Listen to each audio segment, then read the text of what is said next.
why I do not invest in bonds and why it would be crazy if you invest in bonds. In this video, I'm going to share with you the top 3 reasons why I do not invest in bonds, and in particular, I'm referring to long-term government bonds. Before we go into that, what exactly is a bond? A bond is a fixed income instrument, an investment that provides a fixed periodic interest payment to the bondholder and eventual return of the principal at the end of the maturity of the bond. And interest payments is referred to in the bond as the coupon payment. Essentially, bond is a fancy term of IOU.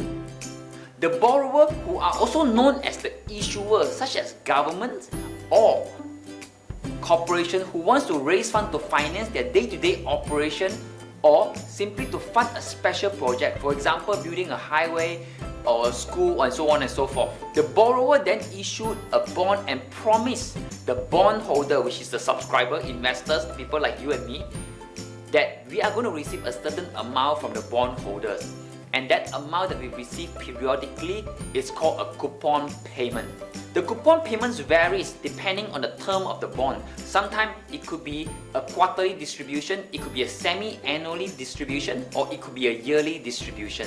The maturity of the bond could be 1 year, 2 years, 3 years, 5 years, 10 years, 20 years, or even 30 years, especially for government bonds. The interest rate that the receiver received or the coupon payment that they received by the investors varied, and it also depends highly on who are the issuer.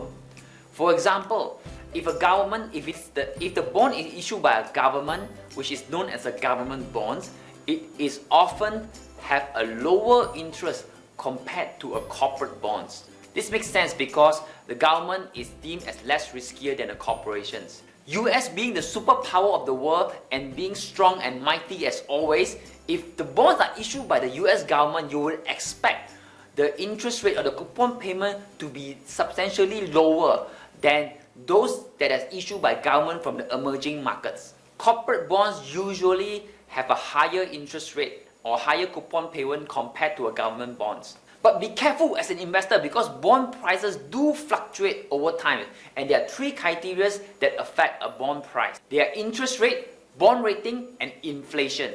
A fun fact on the bond market: do you know that recently in May 2020 in the United Kingdom, the Debt Management Office in UK actually issued a negative interest rate bonds. UK Debt Management Office sold a 4.66 billion bonds at a negative 0.003% interest rate for a bond that matures in 3 years. Can you imagine that? If you are the investors and you invest in these bonds, if you put in 100,000 in these bonds, at the end of the 3 years, you will receive 99,997.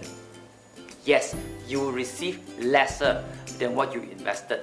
And United Kingdom have joined Germany and Japan and other European nations to issue a negative yield bonds. So what exactly are the 3 reasons I think bond is not a good investment? The first reason is because of a low interest rate environment. If you think about it, when the interest rate is low, the coupon payment that is attached to the bond will be low. If you are investing in US dollar and knowing that today and in the future the US dollar will depreciate over time, you wouldn't invest in a bond today and expect to receive a US dollar that is lesser in value in 3 years, 5 years, or 10 years time. The American billionaire investor Ray Dalio, who founded Bridgewater, being the largest hedge fund company in the world, managing over 150 billion US dollar. He says it would be crazy if you invest in bond in this environment. Even the legendary investor Warren Buffett says it's almost certain that stocks will beat bonds over time in this low interest rate environment. The second reason is in the United States and also probably around the world, you would see that the corporate tax rate is actually reducing. During the Trump administration, the corporate tax rate in United States has reduced from 35% to 21%. And guess who is the major beneficiary of a corporate tax reduction? The companies, which simply means equities would have gained from a reduction in corporate tax. And the third reason is a limited upside potential of a bond. Can you imagine investing in a bond is kind of like investing in something that someone promised you a payment of 2 or 3% every single year, and at the end you just get back your capital. Equities beat long-term bonds hands down. Why invest in something that pay you 2, 3 or 4% every single year? At the end of the year, they only pay you back the principals. As you can watch from this video, I show you investing in ETF itself could easily generate a 6% return on investment to 12% of return on investment over any time frame. If you learned something from this video, please like the video or share the video so that we can help empower beginners to gain confidence in investing so that they can live the life that they want. If you have any comment or feedback on what I have shared, or you disagree or agree, please comment in the box below so that I can also learn and gain a perspective from your end as well. Wish you all the best, and I see you in the next video.